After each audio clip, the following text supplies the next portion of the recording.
তো good evening বন্ধুগুলো, তোমরা সবাই কেমন আছেন? আশা করি সবাই ভালো আছেন, সুস্থ আছেন, আমরাও ভালো আছি।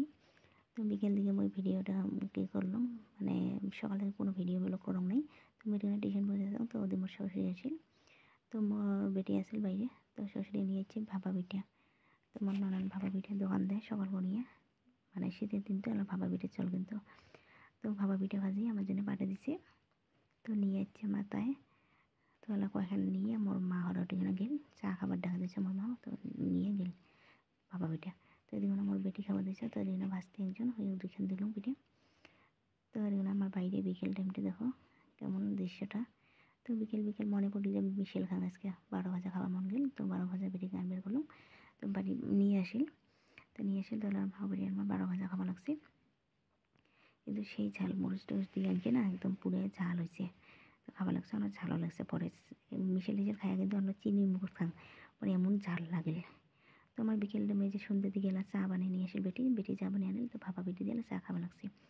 তো মোর শ্বশুরি ভাপা পিঠে বলে না খায় আসছে, তো এলা বিস্কুট দিয়ে খাইল। তো মোর মা হচ্ছে সন্ধ্যের সময় বেড়াবার বিয়ে নিয়ে যাচ্ছে না, গল্প সল্প করবার আসেন। তো আমরা ভাস্তি থেকে কিন্তু সেই কাজ হচ্ছে। তো এই যে কাশি দিচ্ছে, তো আমরা অত ভিডিও বানাং, তো ওই যে ভিডিও বানিয়ে দিচ্ছ।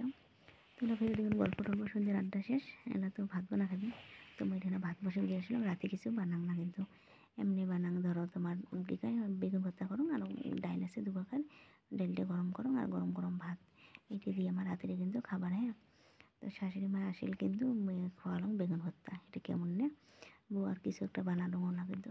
তো না, মোর শাশুড়ি এমন কিছু না যে রাতে করে বেশি খাওয়ানোর বা কী একটা, ওইটা নাই, অল্প করেই ভাতই খায়। তো অল্প ভাত বানান, তারপর বেগুন ভর্তা এগুলো দিয়ে ছানা পড়া হলে মানে ওইটা দিয়ে খায়। আর বাড়ির থাকলে তো বড় থাকলে তো যাই আনিলে কে হয়, মানে মাছ টাছ কিভাবে ছাই পাইলে হয় আনিলে হয়। বেটা তো নাই যেহেতু, এলে কী করে মই তো যাবার না পাং মানে সন্ধ্যে না গেছিল না, তো তখন আরও যাইম কোন টাইমত যেগুলো মানে আলসির ঠেলায় নিলে যাবার পারলে না যেগুলো ভালো হয়। তো দেখুন আমার খাওয়া দাওয়া শেষ, খাওয়া দাওয়ার পরে আমরা আসলাম বাসন কোসন মাজে গেলো। তো মই রাতে ভাড়া করা মাঝে টাঞ্জি থম, আর সকাল করে বেশি ঠান্ডাও লাগে না, তো রাতের কাম রাতে গিয়ে করতাম। আর থুলো মানে চিকিয়ে টিকিয়ে একদম দিকদের ঘরে মোর লেতরা লেতরা মনে হয়, তুমি বাসন কোসন মাঝে টাঝে চিকচাক করিতাম। সকালে আরও কোনো কাম থাকে না, তো আগ্নে কত সামনে দিলে হয়ে যায় সকালের কামটা। আর নাহলে বাসন কোসন মাঝেও সকাল উঠে কী করো, তো আমার যে গ্যাস ট্যাস মুছে টুছে সব গোছ গাছ করে থম। তো ওই যে চাউল হাঁড়ি করে একটু মানজং, ওই জন্য অল্প দিয়ে এক মুঠো কয়েকটা চাউল দিয়ে থম। তো এটা মোর মাও শিখেছে, রাতে বলে হাঁড়ি করাই এমনি রাখা না যায়, নাহলে বলে লক্ষ্মী শিখাবে কি, মোর জন্য কিছুই থই নেই এমন, ওই জন্য অল্প কয়েকটা চাউল দিয়ে থম। তো মোর মার এটা শিখানো বুদ্ধি, মাজা ঘষা করে কিন্তু এমন করে থোয়া হয় রাতে। তো আমার ভিডিও শেষ করলাম এখানে। কেমন লাগে, ভালো লাগলে লাইক কমেন্ট সাবস্ক্রাইব করে দেন। Tata bye bye.